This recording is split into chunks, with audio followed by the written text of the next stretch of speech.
en charge de la culture et des sports. Merci beaucoup. Merci à vous tous d'être là. On a le plaisir d'avoir un magnifique. Rappelle-moi, c'est ça? Il est magnifique. Très sage. Voilà pour l'instant. Donc alors, coup d'envoi pour le Festival Procession de Sport Nature, la 10e édition, c'est ça? C'était donc en 2014, la première... 2013, mais 2013. Mais on a eu des Covid qui sont passés par là. Ah oui, bien sûr. Donc en plus, cette année d'olympisme, on a vu dans la presse dernièrement que la Bretagne était la région la plus sportive de France en nombre de licenciés, si j'ai bien compris. Prorata, nombre d'habitants. Voilà. Donc c'est quand même très encourageant. Bon, le nautisme y est pour quelque chose, puisque la présence par rapport à d'autres régions qui sont enclavées à l'intérieur du territoire, la présence de tous les sports nautiques multiplie l'offre. Donc cette année, nous avons également pour cette grande manifestation sportive communautaire, nous avons également réintroduit la 3e dimension avec l'aérodrome de Loya. Donc c'est quand même, c'est vrai que quand on fait le bilan de l'offre culturelle qui est proposée sur le territoire de pas mal de communautés, il y en a vraiment pour tous les goûts. Je trouve que le mot remarquable pour le dire. Également un événement rarissime, c'est le 6 juin prochain, le passage de la flamme olympique à Josselin. Les circuits ont commencé d'ailleurs à être précisés dans la presse, n'est-ce pas? Tu nous en diras un petit mot peut-être tout à l'heure. Ça va être l'occasion d'une grande manif, d'un grand rassemblement d'élèves des écoles primaires pour cet événement rarissime, encore une fois. Nous avons eu le passage de la fédération des randonneurs qui ont fait escale au Lac-Duc et qui ensuite sont repartis en direction de Léon-sur-Yvel, Campagnac. Donc voilà, année olympique et notre festival Procession de Sport Nature, organisé sensiblement de la même manière que l'année dernière, mais je pense qu'on aura quelques précisions concernant les activités innovantes, puisque chaque année, il y a de nouvelles activités. Voilà, donc la journée du public le 18 mai, qui sera, je l'espère, accompagnée par le beau temps comme d'habitude. Ça, on en a vraiment besoin. Voilà, bah, écoutez, je vais pas être plus long, et donc je vois le micro, Jérôme. Voilà. Merci beaucoup. On va donc poursuivre et je vais vous présenter la marraine. J'ai bien suivi. La marraine de notre événement 2024, donc qui est Anne Lotzevis, parce qu'on dit l'hôtesse, voilà, et qui est accompagnée de Raven. Voilà, donc Anne qui pratique le cani-VTT et que Permet Communauté a soutenu dès l'année 2023 et qui va continuer à la soutenir, j'espère. En tout cas, la commission sport et culture s'est positionnée ainsi au mois de février dernier. Donc je vais vous demander de venir un peu vous présenter tous les deux, présenter votre compagnon et puis surtout votre parcours, ce que vous faites. Voilà, je vois qu'il y a un maillot tricolore, donc surtout expliquer en fait voilà, pourquoi cette activité et puis ce qui vous a mené à faire du cani-VTT et puis où vous en êtes dans votre niveau de pratique aujourd'hui. Merci beaucoup. Bonjour, alors du coup je m'appelle Anne, c'est Raven. Donc Raven, c'est un braque allemand de 4 ans que j'ai adopté à la SPA, donc il y a 3 ans. J'ai commencé le cani-VTT, je faisais déjà du VTT avant, et quand j'ai adopté Raven, je me suis dit que ce serait bien de faire un sport avec mon chien. Donc il y a le canicross qui est un petit peu plus connu, c'est un peu le même principe, sauf que c'est en course à pied avec un chien. Et vu que je faisais du VTT, je me suis dit pourquoi pas faire du cani-VTT. On fait partie de l'équipe de France, du coup, depuis novembre 2023. Et suite à cette sélection, j'ai participé au championnat du monde, donc en 2023 aussi à Olvega, en Espagne. Donc d'où la photo tout à gauche. Donc c'était lors de notre participation. On a fait pas mal de championnats en France, dont les championnats de France il y a 2 mois, où on s'est classé 7e. Donc on était sur une 45-50 femmes, donc c'est plutôt pas mal. Donc voilà, et l'objectif ensuite, ça va être les championnats du monde 2024 qui se situent en Finlande. Donc voilà. Bien, bravo. Donc nous allons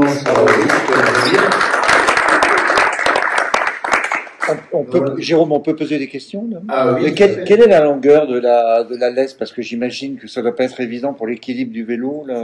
Oui, alors la longe que j'ai pour mon VTT, elle fait 2 mètres, pardon, elle fait 2 mètres 5. Pas plus? Non, elle fait pas plus. Ah oui, il faut vraiment que le chien soit bien discipliné. Il faut toujours qu'il soit en traction. Dès que le chien arrête de tracter ou s'il est à côté du vélo, c'est considéré comme un épuisement, donc il y a des pénalités. Voire même ça peut être complètement l'annulation de l'épreuve. Mais voilà, la longe, elle fait 2 mètres 5 tendue. Et le parcours, j'ai peut-être pas... Les parcours, alors ça dépend, le maximum ça va être 7 km. Donc la plupart du temps, les parcours courts, parce qu'il y a parcours courts et longs, les courts ça va être entre 4-5 km et les longs entre 6-7, grand maximum. Après sur des épreuves mondiales, ça va être des parcours qui sont plutôt roulants, donc là, il faisait 5 km 5. Après, sur les épreuves, plutôt en France, on est plus sur des parcours type VTT. En fait, c'est exactement les mêmes parcours qu'on peut trouver dans une compète de VTT ou un championnat de VTT. Donc, c'est plus technique que dans les autres pays. Il faut pédaler quand même, alors, ou pas? Il faut pédaler ou pas, quand même? Eh ben oui. Oui, il faut pédaler. Après, on est tout en train de pédaler. C'est vraiment que du sprint. Donc, c'est pour ça que les parcours, ils sont vachement petits. Sur 5 km, on est tout le temps en train de pédaler pour pouvoir suivre le chien le plus facilement possible. Il faut qu'en fait, lui, il aille à son allure. Donc, c'est à nous de le suivre. C'est pas à lui de s'adapter à nous, sur du VTT en tout cas. Donc, voilà. Et il faut longtemps pour les éduquer? Pardon. Ça dépend des chiens. Il y a des chiens, c'est un peu instinctif. Toutes les races typées chasse vont déjà avoir l'instinct de tracter. Donc Raven, en 2-3 mois, c'était déjà bon. Je lui ai mis un harnais et directement il tractait. Après, ce qui va être plus long, c'est plus lui apprendre la droite, la gauche, l'arrêt, parce qu'il doit connaître un arrêt d'urgence. Si jamais, je sais pas, il y a un animal qui passe sur la piste, ou si le chien de devant fait tomber la personne, donc il doit connaître ça. Après, il y a d'autres mots qu'il doit connaître, mais oui, grosso modo, en 1 an, un chien, il peut être bien éduqué pour faire de bonnes compétitions. Ah oui, donc tu connais le à droite, à gauche, complètement. En avant. Ouais. Il connaît aussi bien sa droite et sa gauche que moi, vraiment. Comme les chiens de traîneau, quoi. Ah, complètement, c'est voilà, pareil. Ça. Ouais. Ça vient en fait d'un sport de traîneau. Les sports de traîneau, du coup, c'est les plus riches chiens, donc avec plusieurs chiens. Et nous, on est vraiment que sur du mono-chien en VTT. Après, il existe aussi des canis VTT avec 2 chiens. Après, il y a d'autres sports comme la cani trottinette qui existe, et puis le cani cross avec un chien aussi. Mais les cartes, oui, avec 5-6 chiens, ça existe aussi. Les courses sont contre la montre, alors, du coup? C'est ça, complètement. Le départ commun, c'est contre la montre. Oui, c'est un départ individuel, à l'inverse du canicross. En canicross, ça peut être des départs en 4-5 personnes. En VTT, à 1, c'est obligatoire. Souvent, c'est entre 30 secondes à 1 minute de celui qui est devant. Et le but, c'est d'aller vraiment le plus vite possible sur des parcours qui peuvent être techniques comme roulant. C'est variable. Et les modalités de sélection à l'équipe de France? C'est la vitesse. Ouais. Le but, c'est ça en fait, ils vont se baser. Alors, ils ne basent pas que sur la vitesse, c'est en fait un week-end de sélection. Donc, ils vont prendre en compte aussi bien l'être animal. Donc, dès qu'on arrive en voiture, il y a 3 sélectionneurs qui viennent nous voir pour voir comment le chien il agit déjà, s'il est peureux, s'il est sauvage, s'il est méchant avec les autres chiens, avec les humains. Ils vont aussi voir les conditions dans lesquelles il est, s'il vit dans une toute petite cage, s'il est en voiture mais qu'il est mal transporté. Et ensuite, ça va être sur un parcours. Il va y avoir 3 parcours à réaliser. Et le but, c'est d'aller vraiment le plus vite possible. Et ensuite, en fonction des moyennes, on est sélectionné. Très bien. Pleurmel, oui, je travaille sur Pleurmel. Et malheureusement, à Pleurmel, il n'y a pas de club qui est encore. fédération. Vous allez en créer un? Ah bah, j'aimerais bien, mais bon, pour ça, il faut qu'il y ait du monde à pratiquer aussi. Mais oui, pourquoi pas. Très bien. Voilà. Bah, merci beaucoup. Le 18 mai, pour les remises, notamment le midi 3. Hein. Oui, c'est ça, et peut-être le soir. Et peut-être le soir. Voilà. En tout cas, ça va bien. Merci beaucoup. Oui, bah, merci à vous. Je vous remercie. Donc là, l'idée, c'est de vous présenter succinctement les différentes manifestations qui sont inscrites cette année au calendrier de l'Océan Sport Nature. Et puis après, je passerai la parole aux responsables d'associations qui, au sein de l'Océan Sport Nature, organisent leurs propres événements. Voilà, donc je laisse la parole à Émilie pour Les journées scolaires. Je vais être devant toi. Ouais. Donc bonsoir à tous. Donc moi c'est Lily Cochet. Du coup je suis en alternance au pôle des sports depuis maintenant 2 ans sur tous les événements sportifs. Donc là oui voilà, le festival va être lancé par les journées scolaires les 16 et 17 mai. On va accueillir sur les 2 journées environ 750 d'écoliers. Donc cette année ça va être C'est une année record. Ouais c'est ça. Donc à peu près à 700 les autres années. Donc il y a le cycle 3 avec les CM1, CM2. Et donc voilà, on propose en fait différentes ateliers et animations sportives qui vont être proposées par nos éducateurs et encadrées également par l'IPSA avec les futurs éducateurs sportifs. Donc voilà. Très bien. Donc, comme le disait Eric, année record. L'an passé, nous avions 27 ateliers où on accueille les enfants par groupe de 10 à 14 maximum. Et donc, l'année dernière, nous avions 27 ateliers, parce qu'il y a 3 groupes d'activités.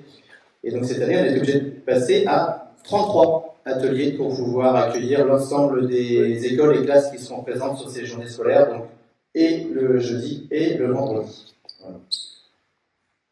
La partie suivante. Donc, la journée grand public. Mathéo. Mathéo.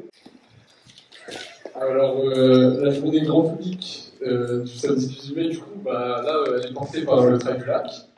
On va en parler après. Mais sur le site du coup, de la base nautique, il y a plein d'activités en lien avec l'environnement et aussi avec le sport. Donc là, cette année, on aura 42 activités. Donc ça va des activités nautiques, avec aussi du tir à l'arc, il y a plein de choses. Et aujourd'hui, cette année, la nouveauté, du coup, c'est le basket 3-3 et le basket fauteuil qui seront vers les tennis. Et il y a aussi un défi olympique pour enfants sur la matinée, donc avec 5 sports. Il me semble que les 5 sports, c'est golf, tir à l'arc, judo. Il y a un quiz aussi. Il y a 2 autres sports. Et voilà. Et pour accéder au site, il y aura des navettes gratuites qui partiront de la gare de Permel et du complexe sportif. Donc on attend à peu près 5000 personnes sur site. Donc effectivement, avec la diapo qui va suivre, le point d'ancrage, c'est le Trail du Lac qui est organisé par le Pôle des Sports. Et effectivement, sur cette journée qui se déroule à la base nautique, c'est surtout l'après-midi, on a beaucoup de monde. Donc on a voulu densifier la manifestation en organisant des activités le matin, et notamment ce défi olympique sur lequel, en fait, parents et enfants pourront s'inscrire. On va retrouver ce qui est cher à M. Hervé, la 3e dimension, l'aérien, puisque c'est en dehors du site, mais il y a bien effectivement des baptêmes de vol à voile et du LM qui sont proposés aussi à l'aérodrome de Goya. Et puis, effectivement, on va pas faire la liste exhaustive, elle va être dans le livret, voilà, toutes les activités qui sont proposées sur le site de la base de loisirs. Il y a à nouveau, cette année, le camion de la Fédération française de plongée sous-marine afin de pouvoir organiser des baptêmes de plongée qui seront menés par le club de plongée de Ploërmel. Donc vous pouvez d'ores et déjà vous inscrire, il y a toutes les coordonnées sur la plaquette pour pouvoir réserver votre baptême de plongée. Donc c'est un camion qui sera installé dès le vendredi. L'eau sera chauffée et elle sera bien entendu traitée. On ne fait pas les baptêmes dans le lac. Voilà, c'est juste ça. L'eau est un peu fraîche. Même si on peut y nager, il n'y a pas de souci. Voilà ce qu'on pouvait dire sur la journée grand public et le temps fort. Et effectivement, point important, parce que les parkings, c'est toujours compliqué aux abords de la base de loisirs, surtout avec la météo qu'on connaît. Donc on privilégie les navettes au départ de la gare de Ploërmel et du complexe sportif de Topon. Et puis on a une navette aussi qui part du Vieux-Bourg, où on a une parcelle qu'on a le droit d'utiliser. Et voilà, mais effectivement, important de privilégier le covoiturage et les navettes qui sont mises en place. Ça, c'est la tienne. Bonjour, donc je suis Eric Santerre, salarié de Ploërmel Communauté. Je vais vous présenter le Trail du Lac, comme l'indiquait Mathéo tout à l'heure, le collègue. Donc le Trail est un événement incontournable maintenant de la manifestation et du festival Procédure Sport Nature. Donc c'est un événement sportif qui vise à faire venir du monde sur le site, clairement. On n'est pas dans une démarche de recherche de performance ou ce genre de choses, mais on est vraiment bien sur l'idée de faire venir les familles sur le site pour à la fois bénéficier d'un événement sportif, le Trail du Lac, aller courir sur une des épreuves, et puis permettre aux enfants de profiter des activités qui sont proposées dans la journée tout public. Donc c'est une manifestation, une épreuve sportive dans laquelle on propose 3 épreuves à destination des adultes. Donc précédemment on était sur 9, 18 et 27 km. On propose également 3 courses enfants sur 1000, 2000, 4000 mètres, un relais par enfant et également une épreuve de course d'orientation. Donc c'est une épreuve où on a accueilli jusqu'à 900 coureurs à peu près sur les 3 courses adultes en 2019, ce qui représentait notre point d'orgue et notre référence. Comme l'indiquait Jérôme tout à l'heure, le Covid est passé par là entre-temps. On a redémarré convenablement, mais on a senti malgré tout l'année dernière un essoufflement des inscrits sur les épreuves, notamment adultes. Et donc du coup, avec les collègues du pôle des sports, dès juin 2023, de mémoire, on a pris la décision d'appliquer un leitmotiv qui était le Trail du Lac pour 2024, ce sera moins de boue et plus de dénivelé, on va prendre de la hauteur. Donc pour cette édition 2024, on a des nouveautés, on va s'écarter un peu du lac, même si ça reste le Trail du Lac, avec donc une distance qui est raccourcie le matin de 9 à 8 km. Donc ça c'est un circuit qui va rester sensiblement identique. Et on a remplacé les 18 et 27 km qui faisaient le tour du lac au Duc par 2 épreuves de 14 et 25 km avec des départs déportés sur la commune de Guillac. Donc, Madame Mingui est là, élue de Guillac, et on va en profiter pour vous remercier à nouveau pour votre aide et votre collaboration sur l'organisation de cette épreuve avec des départs déportés. Donc les coureurs seront transportés avec des navettes gratuites au départ de la base nautique sur les lieux de départ, donc à l'écluse de Carmenay pour ceux qui connaissent un petit peu le secteur pour le 25 km et au niveau du village du Temple pour le 14 km.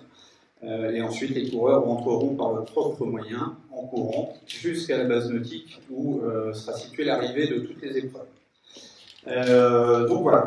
Alors, on le disait tout à l'heure, on a senti un essoufflement, on attend environ 1000 coureurs et c'est bien parti puisqu'aujourd'hui on dépasse tous les temps de passage, on a déjà 600 inscrits à 2 semaines et demie de l'événement, quelque chose qui n'est jamais arrivé. On est en avance sur nos temps de passage et de toute façon on a 1000 dossards à distribuer et on a bon espoir cette année peut-être pour la première fois d'être complet et d'avoir l'ensemble de nos coureurs sur toutes les épreuves. Voilà, je crois que j'ai fait le tour. Merci Eric. En tout cas, on invite tous les coureurs à s'inscrire avant. C'est toujours plus facile pour un organisateur d'avoir tous ses inscrits avant son début d'épreuve. Voilà, ça évite beaucoup de manipulation d'argent sur le site et ça évite de perdre du temps le matin. D'autant que cette année, effectivement, il y a des navettes. Donc, voilà. Et toutes les démarches, si on peut les anticiper, ça sera pour le mieux. Voilà. Maintenant, nous allons donner la parole à différents organisateurs. Je vais commencer par Charlie. Tu vas venir 2 fois, Charlie. Tu vas venir en 2 fois. Qui, sous couvert du club nautique, va organiser 2 épreuves. Voilà. Bonjour. Donc oui, Charlie Molly, je suis président du club nautique.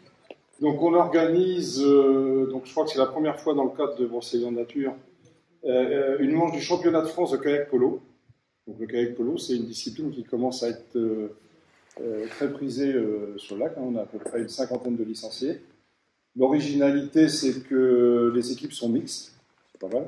Il y a des hommes et des femmes dans les mêmes équipes. Et donc le championnat de France, la manche du championnat de France qu'on organise, donc ça sera donc sur 2 jours, le 18 et le 19. C'est réservé donc, c'est le grand nord-ouest, parce que la France est divisée en 4 parties pour le kayak polo. Donc nous, on a le plaisir d'accueillir donc 7 équipes.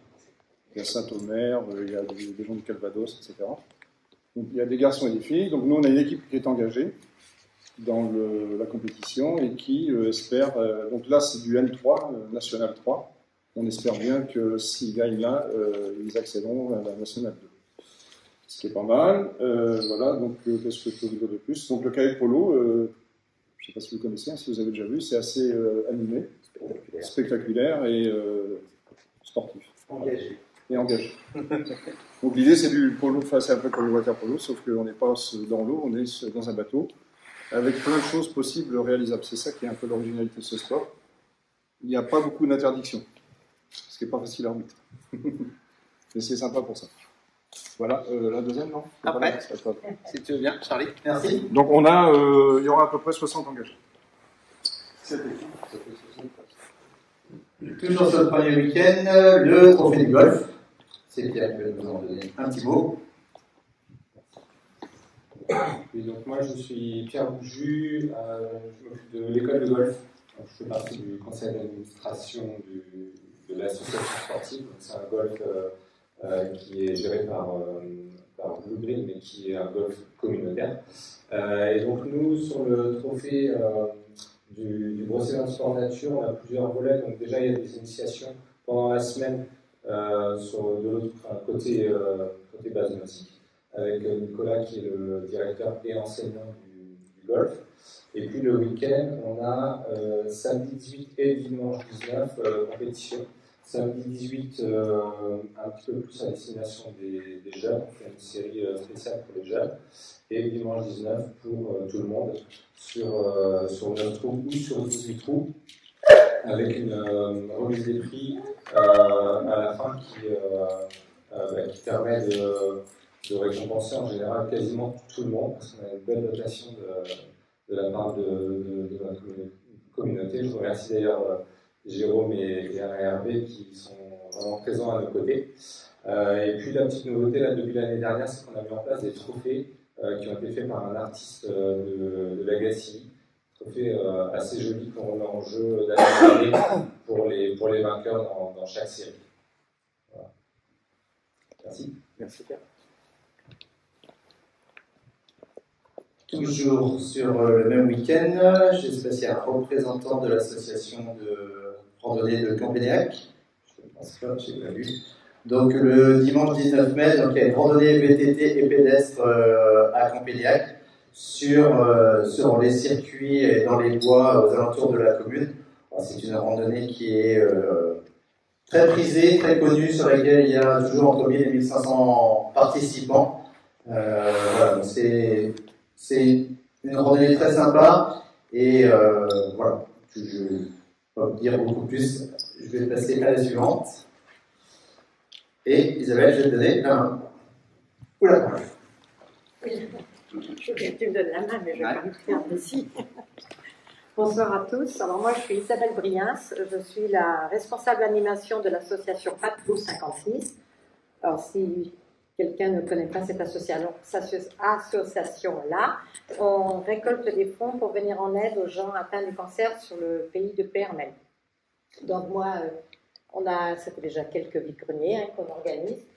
Bon, l'année dernière, ça a été tendu parce qu'on a dû avoir un plan B, parce que c'était tellement trempé qu'on n'a pas pu aller sur le gazon. Donc cette année, chaque fois que je vais, je regarde pour être sûr que ça sèche.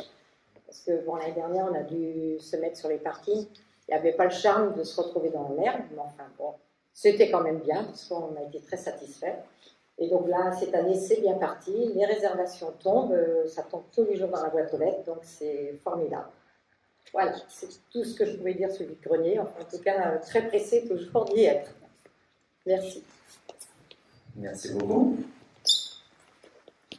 Charlie, Hugo, Hugo, puisqu'il y a 2 épreuves nautiques sur le même week-end. Oui, donc on organise la 3e édition de notre régate de paddle. Alors, on avait commencé avant le confinement. La première expérience, la première compétition qu'on a organisée, c'était plutôt en soutien. On voit la photo, on avait un super temps, parce que pour faire du paddle, il ne faut pas de vent et pas de vagues. Et donc un plan d'eau, là, on avait le plan d'eau rêvé, avec un beau soleil. L'année dernière, donc il y a eu le Covid qui est passé par là, il y a dû y avoir 2 interruptions. Et l'année dernière, on a relancé l'affaire, mais malheureusement, on a eu pas suffisamment d'inscrits. Cette année, c'est encore mal engagé de ce point de vue-là, parce qu'en plus, on a la concurrence. À chaque fois, on tombe en concurrence avec une organisation d'une compétition qui a lieu en Vendée. Et il faut savoir que pour faire venir du monde en paddle, il faut des lots intéressants. C'est un peu ça le truc. Donc du coup, on n'avait pas vraiment abordé cet angle-là, nous. Et on vient de décider donc de de mettre un lot, alors, par tirage au sort. Alors, je crois qu'on a depuis qu'on a mis ça en place, on a une dizaine d'inscrits. On espère qu'on en aura plus. Avec donc un tirage au sort parmi tous les participants. Donc ça veut dire que ce soit le premier ou le dernier, il a une chance d'avoir c'est un bon d'achat de 300 €, ce qui n'est pas si mal que ça. On récompense bien sûr aussi les vainqueurs de chaque catégorie. Donc c'est ouvert à tout le monde. Il y a un parcours de 4 km, un parcours de 8 km. Et c'est vrai que c'est pas facile de faire venir les concurrents. Voilà. Donc avis aux amateurs. C'est facile. Mettre en avant dans la presse ces éléments-là. La marche au monde. On fait le monde une semaine. On bascule sur le deuxième week-end. Merci. Bonjour, Jean-Pierre Le Bourris, j'habite une commune de Céloin qui s'appelle Canterelle. Et donc nous organisons depuis, pour la 9e édition, la marche gourmande qui a toujours lieu fin mai. Cette année, donc, on clôture quasiment la semaine Brocéliande Sport et Nature. L'an dernier, la convention. Le principe des marches gourmandes, c'est on se régale et on profite du paysage. Cette année, nous avons clôturé les inscriptions fin mars pour une marche fin mai et nous avons dépassé notre jauge et nous comptons recevoir 2250 marcheurs sur la soirée du samedi. Donc ça fait, pour une petite école communale, c'est l'école privée Saint-Laurent qui organise ça. C'est presque du miracle et on recrute assez large en termes de bénévoles, mais on y arrive. Donc cette année, je l'ai dit, c'était complet. Néanmoins, pour ceux qui voudraient anticiper ou noter dans leur calendrier, l'année prochaine, ce sera la 10e édition et ça aura lieu le 24 mai. Mais le maître mot, c'est convivialité, détente et le plaisir. Voilà. Merci. Merci à vous. Donc là, il n'y a pas besoin de faire beaucoup de communication, parce que c'est déjà plein depuis on en fait un peu quand même. De longue date. Oui, c'est pour ça que vous êtes là, c'est bien. Et puis on va finir par le triathlon. Il vient, c'est toi qui parle, là, qui aura lieu le 26 mai et qui est support du championnat départemental, si je ne me trompe. C'est ça, 26 mai, on organise la troisième édition du triathlon du Lac-Auduc. Comme Jérôme le disait, le matin, nous serons support du championnat du Morbihan de triathlon XS. C'est la distance la plus courte qui existe dans le triathlon au niveau fédéral. Donc c'est une discipline qui sera ouverte à partir des enfants nés en 2012, si je ne me trompe pas. 2012 jusqu'aux adultes, tout le monde court les mêmes distances. C'est une distance sur laquelle, pour la première année, on va offrir au relais. Donc, le relais, ce sera chaque personne court sa discipline. Un nageur passe le relais à son partenaire qui va faire la partie vélo, qui passe son relais à son partenaire qui va faire la partie course à pied. Donc le relais jusqu'ici n'était ouvert que sur la distance la plus grande, donc cette année on l'ouvre sur la petite distance également pour pouvoir ouvrir au plus grand nombre. Donc pas besoin d'être un cycliste averti ou un nageur averti. Les parcours sont de 375 mètres en natation, 10 km à vélo le matin et 2,5 km à pied.